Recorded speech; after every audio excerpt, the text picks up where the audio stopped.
Enerjisa, Davos 2026'yı sunar.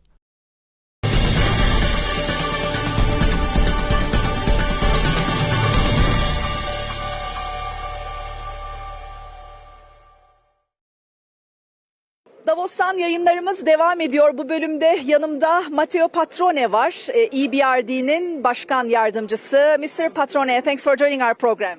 Thank you very much for having me. It's a very busy street here. We are just outside of the Congress Center, but I think this is the most crowded Davos ever in history. What do you say?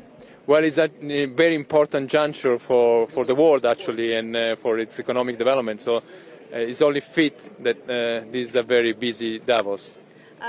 What is the most interesting thing that you have heard here at Davos this year? I think the theme of Davos this year, dialogue, is absolutely crucial given the current geopolitical fragmentation and the current volatility. And the world needs more dialogue, needs more constructive dialogue, and needs an urgent dialogue. Yeah. There are lots of tensions, actually, in terms of geoeconomics as well. So are the business people here optimistic or pessimistic? I think they are concerned. And because volatility doesn't work well for business, and businesses need predictability. Investment decisions need predictability of the business environment and stable investment climates, and we don't have that now. Yeah. So what is the amount of uncertainty that they will accept to continue to invest in several sectors? What do you say? Well, it depends really on how things will develop in the next few months, and I think businesses are willing to invest. We are on the verge of a new revolution, a new industrial revolution with artificial intelligence and all that comes with it. So there is a lot of appetite to invest. However, the current volatility is not helping. So what kind of a facilitating role do you think EBRD can play in 2026 in such an uncertain environment?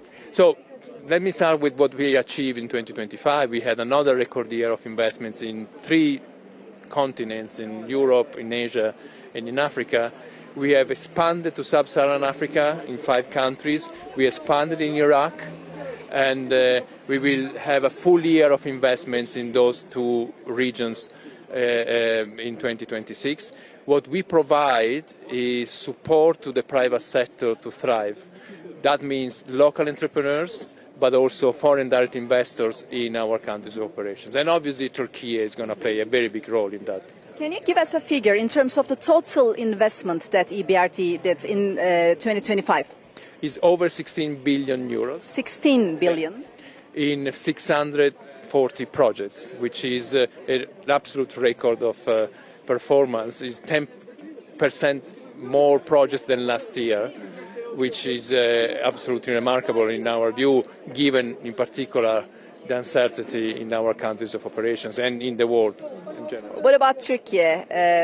You say always that Turkey is your largest market. It is indeed our largest market. It continues to be our largest market. We invested more than 23 billion euros in Turkey since we started operations. And it was also our first market of operation last year. So what is the total amount of money invested in Turkey last year? I cannot tell you that. That will come in a week's time.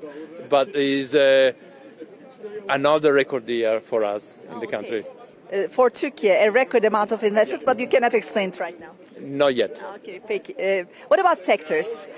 Which sectors are on the horizon for new investment? I know that you're receiving applications to invest the money, to direct the money, but in general, what can you say, especially about Turkey?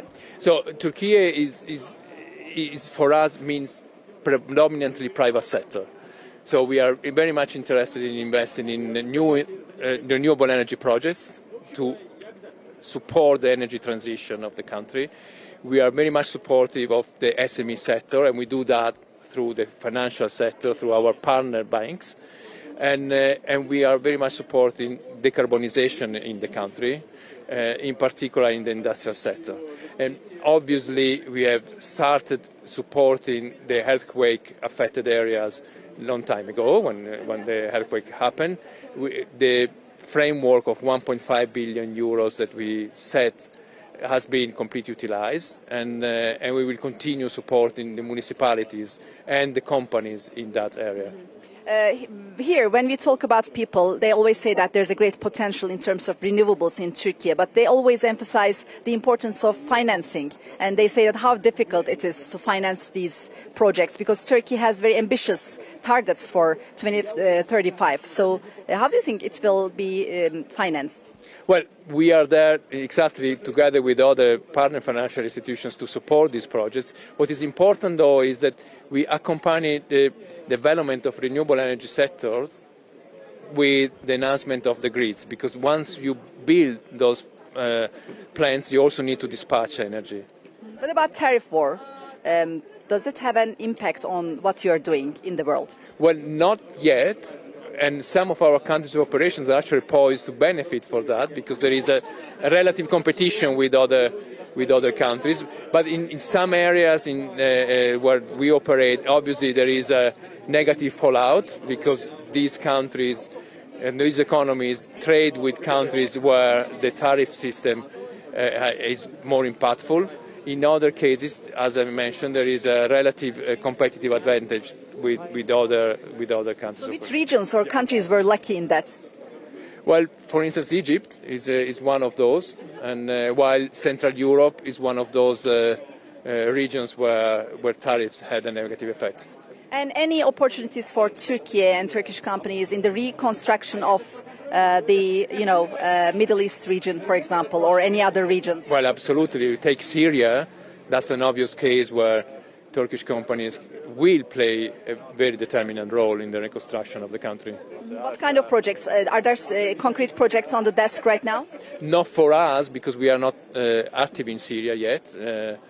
But we are working with a number of Turkish clients that also have operations in Syria or plan to have operations in Syria, and then telling us that they have a strong interest. So after Davos, what will be on your file when you turn back to your office? Well, I'm going to be in Ukraine in 2 weeks' time because Ukraine remains priority number one for the bank as a strategic priority. And we have just completed an increase of capital of 4 billion euros exactly to continue supporting Ukraine during the conflict and then supporting the Ukrainian economy during the reconstruction. Mr. Patrone, thanks for joining our program. Thank you very much for having me.